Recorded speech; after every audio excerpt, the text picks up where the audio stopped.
गुनगुन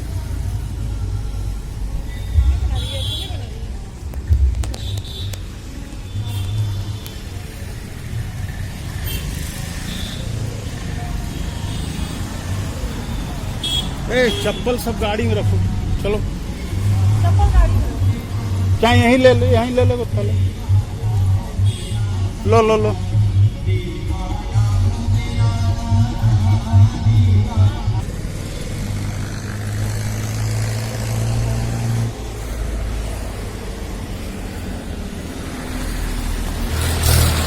देखो देखो एक बार देखो गुनगुन।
यहाँ से ले लीजिएगा,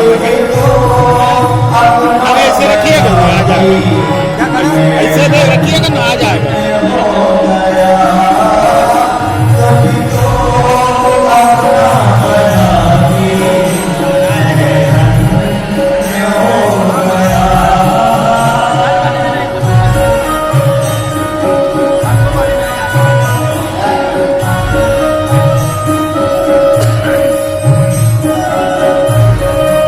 आपका सब सीन में आ गया, हमारे मोबाइल में भी है आपका फोटो ऐसे ही प्रणाम करने वाला, आपका ही तो बना।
स्वकीयं वस्तुगोविन्दं रूपमेव समर्पयेत् ज्ञानां संस्कृतां सेदपरमेश्वरा नैवेद्यं निवेदयामि जलं समर्पयामि यत्फलं मुखवारांसे ताम्बूलं समर्पयामि हिरण्यगर्भः संस्कृताग्रे भूतसजातः अतिरेक आसीता सत्सारभूर्वीर्यामदेवं तस्मै देवाय भाविकाभिदेव जपदक्षिणां समर्पयामि प्रार्थनापूर्वकं नमस्करोमि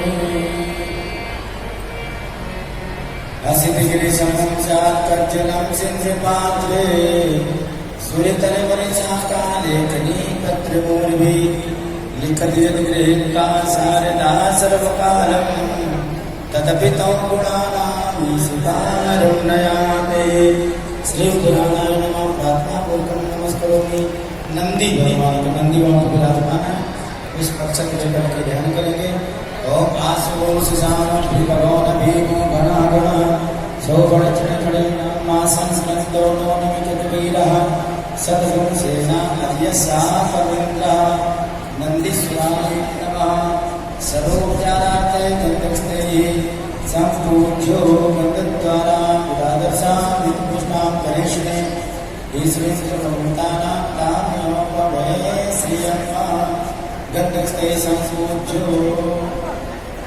वृन्दावनं सुभद्रं प्रामिसविजे कीर्ति नमो देव्ये महादेव्ये शिवाय शिवतं नमः नमः प्रकृते भद्राय गीतात्मतां वृंदादेवी नमः। अब जो है व्यास जी का संयोग करेंगे ओम व्यासाय विष्णुरूपाय व्यासरूपाय विष्णुवे नमो वैभवे वासिष्ठाय नमो नमः।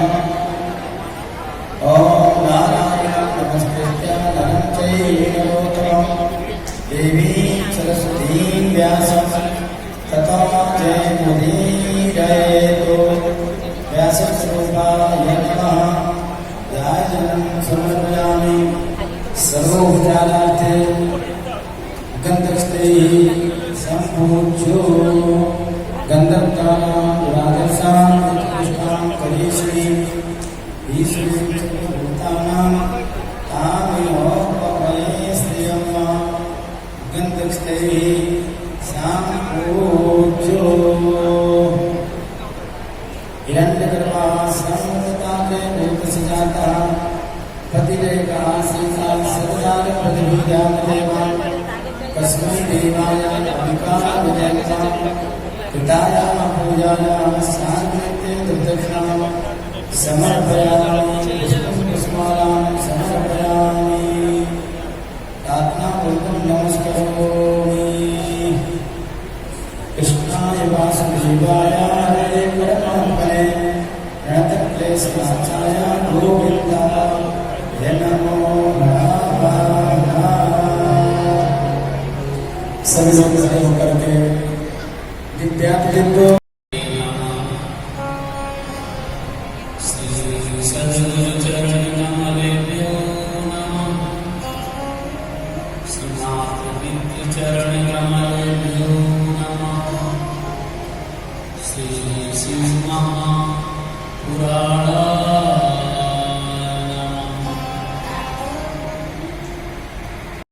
और महाराज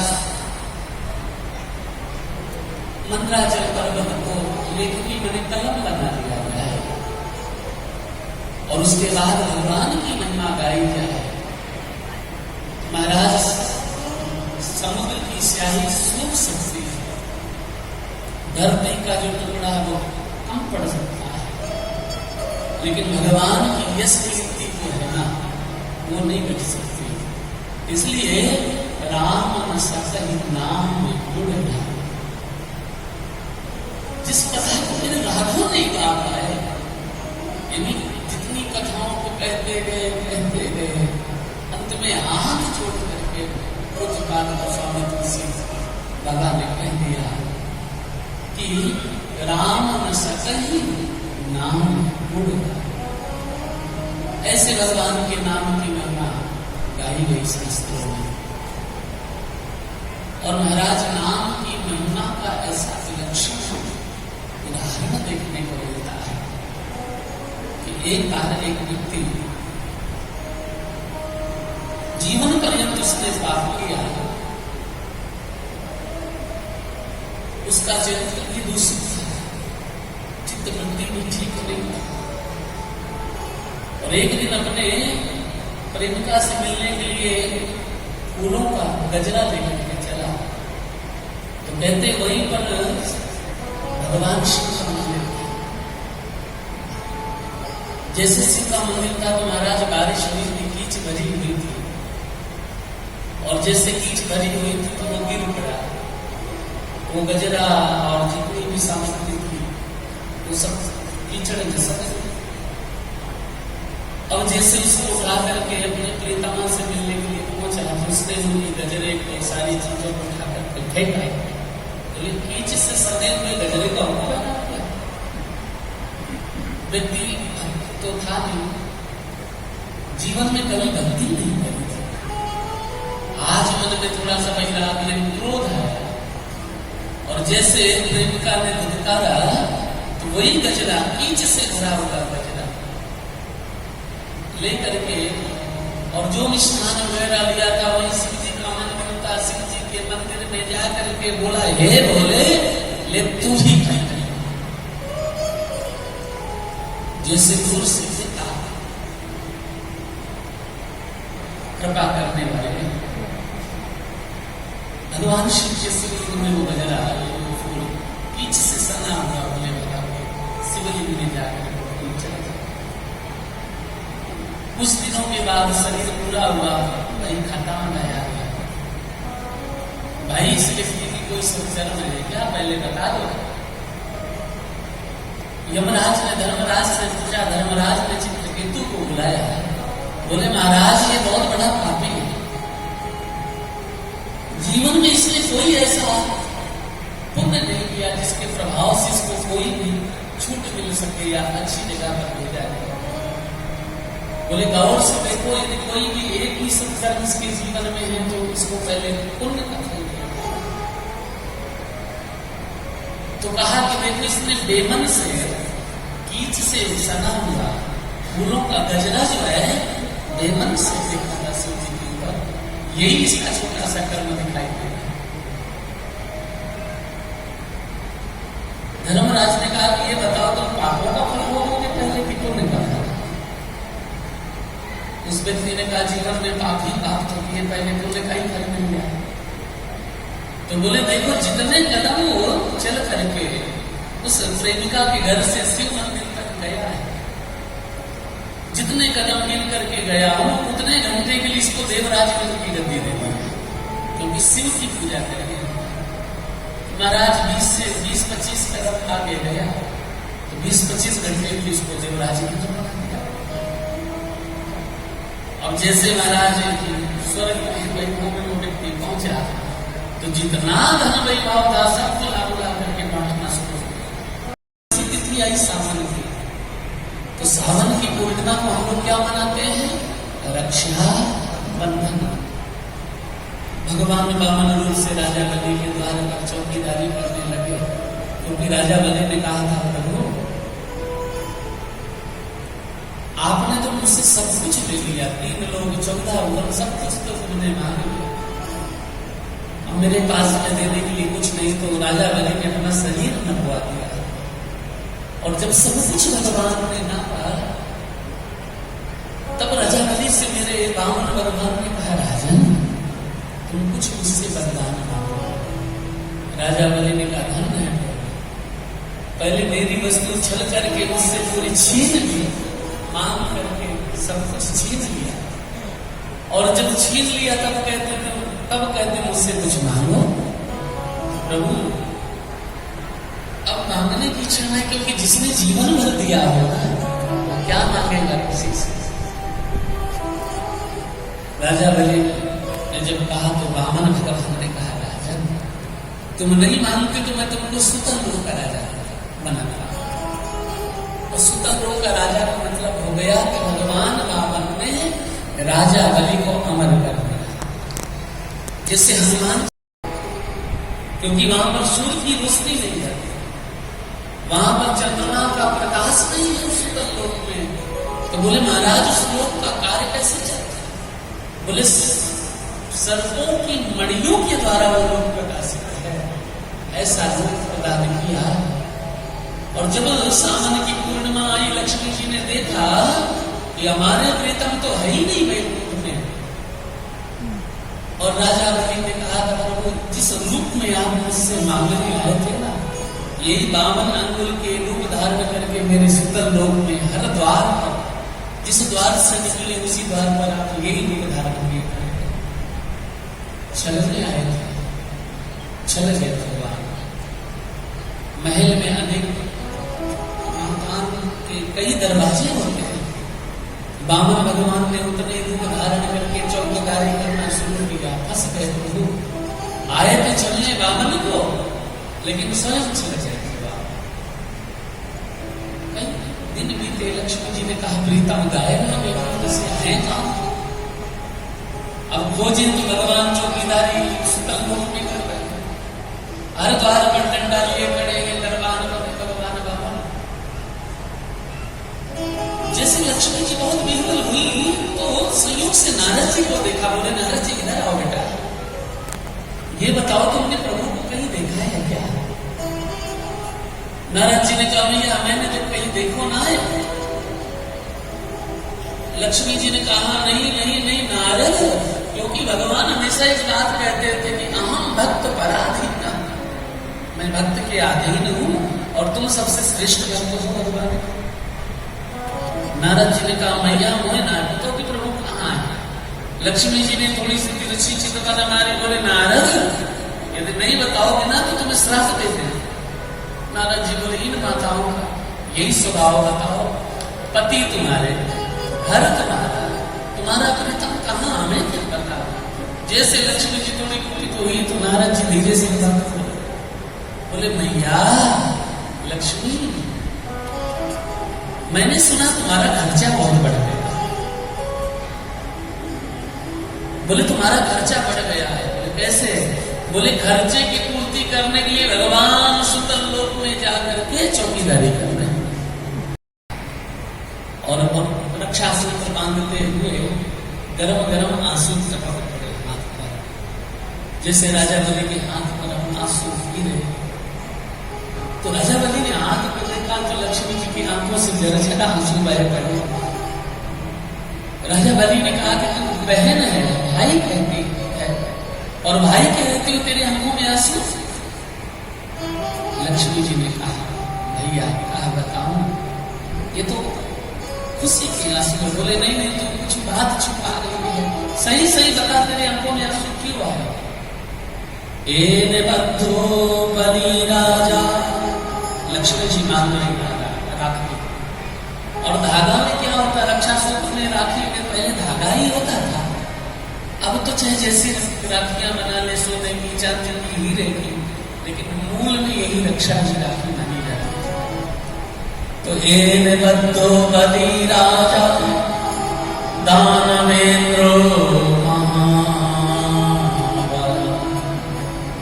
एन धाम प्रतिबंधना रक्षे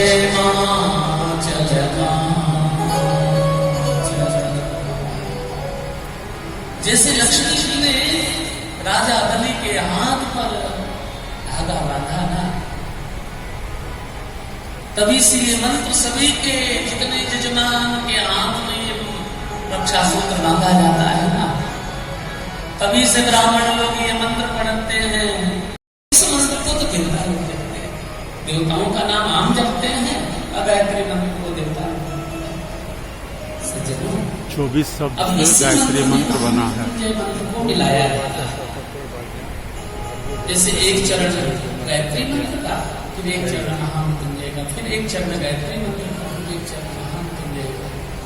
इस तरीके से जब मंत्र को खांसी में डाला जाता है तो वो मंत्र मृत संजीवनी कहलाता है। और इस मृत संजीवनी विद्या को भगवान शिव ने शुक्राचार्य जी को दिया। और इसका प्रयोग शुक्राचार्य जी ने कब किया?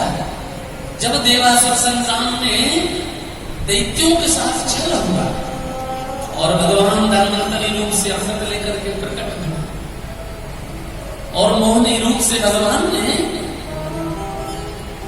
देवताओं को अमृत पान कराया और दैत्यों को मदिरा पान कराई।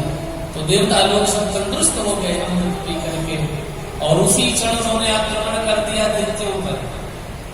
दैत्य मारे गए। जब शुक्राचार्य को पता चला कि मेरे शिष्यों के साथ में इतना बड़ा छल विष्णु ने किया है, तो आज शुक्राचार्य ने अपने हाथ में कमंडल से जल लिया और जल लेकर के मृत संजीवनी विद्या के अनुसार मरे हुए राजा बलि को मृत संजीवनी विद्या से जीवित कर दिया। ये सृष्टि का सबसे बड़ा उदाहरण है कि मंत्र शक्ति से मरे हुए व्यक्ति को जीवित करना, ये मृत संजीवनी का विधान है। वो मंत्र भगवान शिव का ही है। इस तरीके से मंत्रों का विभाजन हुआ और मंत्रों में अनुष्ठान की विधि बताई गई। सरल भाषा में और देखिए अनुष्ठान कैसा भी व्यापार में फैक्ट्री लगा ले, कुछ भी लगा ले, कितना भी धन ले ले, उसमें डालते जाए वो पटता जाता है, लेकिन उन्नति नहीं होती है, बरकत नहीं। उनके लिए बताया गया है कि बेर की लकड़ी, बेरी की लकड़ी से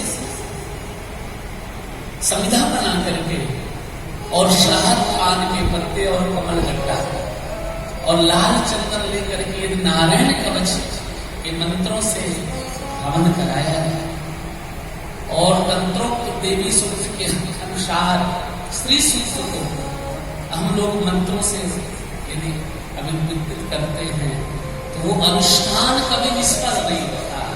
और इसका प्रमाण है कैसे? बोले त्रैलोक्य लक्ष्मी भोजे बिना चिंते प्रदेशुरा। हे राजन, हे देवराज, जिस संसारी ने उत्तर मुख में बैठ करके उत्तर की तरफ मुख करे, अपने आसन पर बैठे और नारायण कवच नाम के कवच को धारण करें और 42 श्लोकों में इस श्लोक का यदि पाठ करें, भावार्थ उसका हिंदी पढ़ें और फिर महाराज हर पूर्णिमा में उसका हवन करें, तो कहते हैं उनके घर में लक्ष्मी तो नृत्य करने लग जाती है। इसलिए अनुष्ठान के अलग अलग विधियां शास्त्रों से बड़े बड़े डॉक्टरों के पास जाकर थक जाते हैं।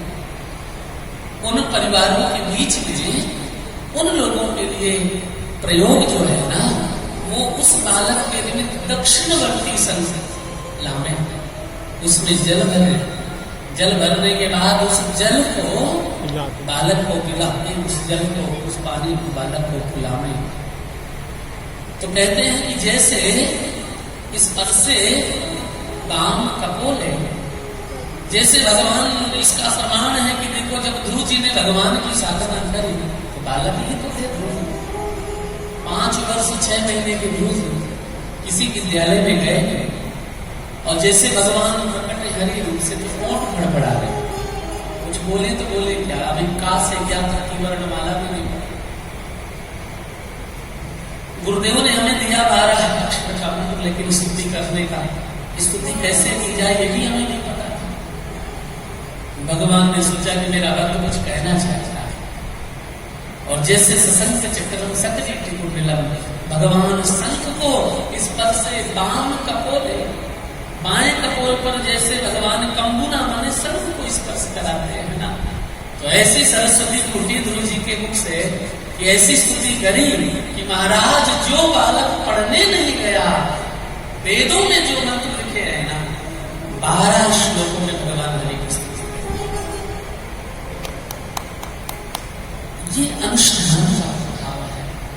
चश्मा चढ़ जाता है तो डॉक्टर के पास में जाते, डॉक्टर 1 नंबर और बढ़ा देता है, तो उस मां से पूछो, कुछ कह नहीं पा रही, बस आंखों में आंसू लेकर के आ जाती है हॉस्पिटल से। तो सज्जनों, उन बालकों के लिए आंखों की ज्योत बढ़ाने के लिए हमारे शास्त्रों में उपाय है। क्या? एक स्तोत्र है आदित्य हृदय स्तोत्र।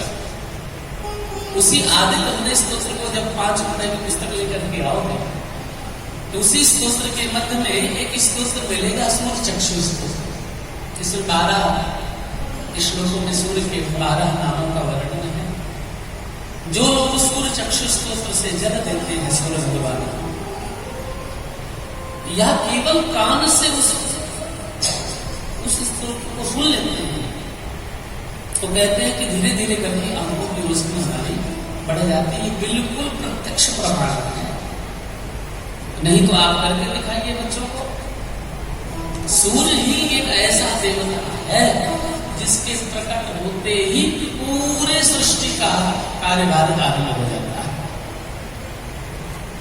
वैज्ञानिक लोग चंद्रमा में पहुंच गए, लेकिन सूर्य में कोई वैज्ञानिक आज तक नहीं पहुंच पाया, क्योंकि सूर्य को नारायण कहा गया है, इसलिए पूरा नाम है सूर्य नारायण।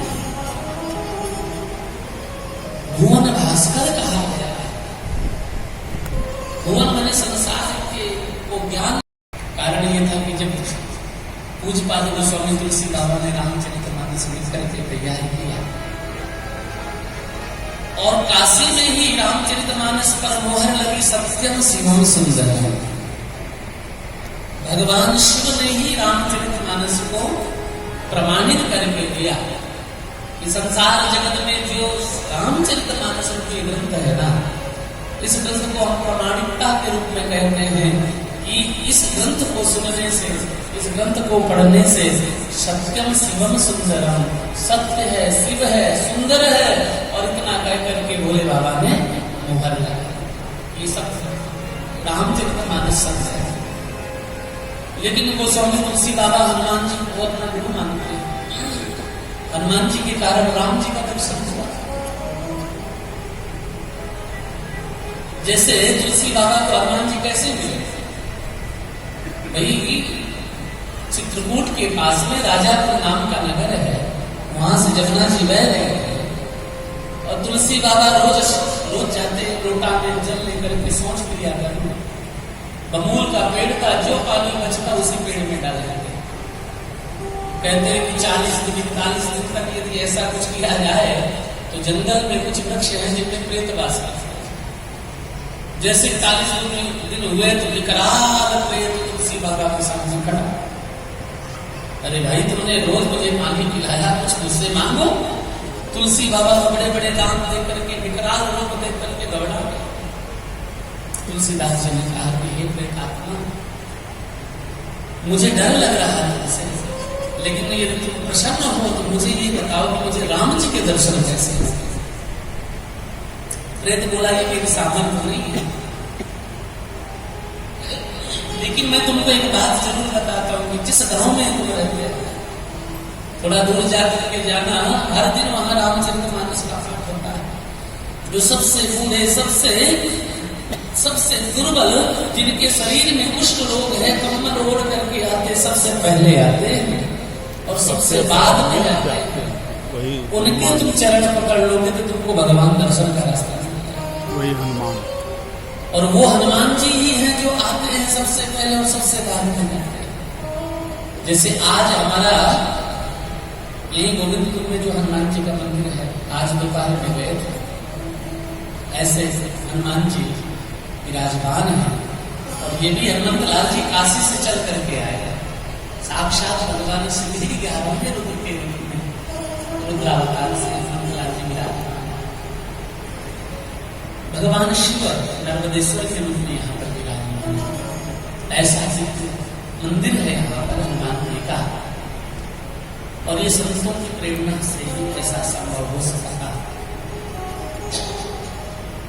तो जैसे वेद ने बताया, तुलसी बाबा गए, रामचरितमानस का पाठ हो रहा था, देखा पहले सबसे आगे कौन बैठे, तो वही बूढ़े से हाथ में लठिया लेके हनुमान जी बेचारे रूप बदल करके सबसे आगे बैठे, क्योंकि राम चरित सुन को रसिया, राम चरित सुन को रसिया, राम चरित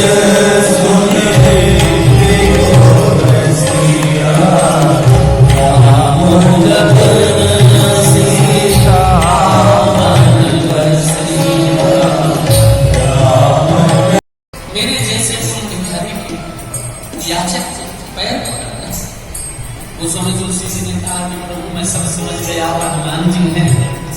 और जैसे महाराज चरण पकड़ करके रोने लगे तो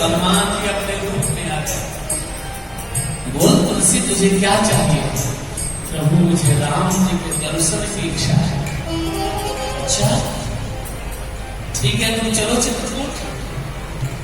हर अमावस्या में लोग आते हैं वहां पर परिक्रमा करने। वहां पर राम जी यदि राघव राम लक्ष्मण दोनों चित्रकूट में अमावस्या वाले दिन आते हैं, मैं तुमको दर्शन कराता हूं। गोस्वामी तुलसी बाबा पर कृपा है। और कैसी कृपा करी हनुमान जी ने? गुरु की तरीके से।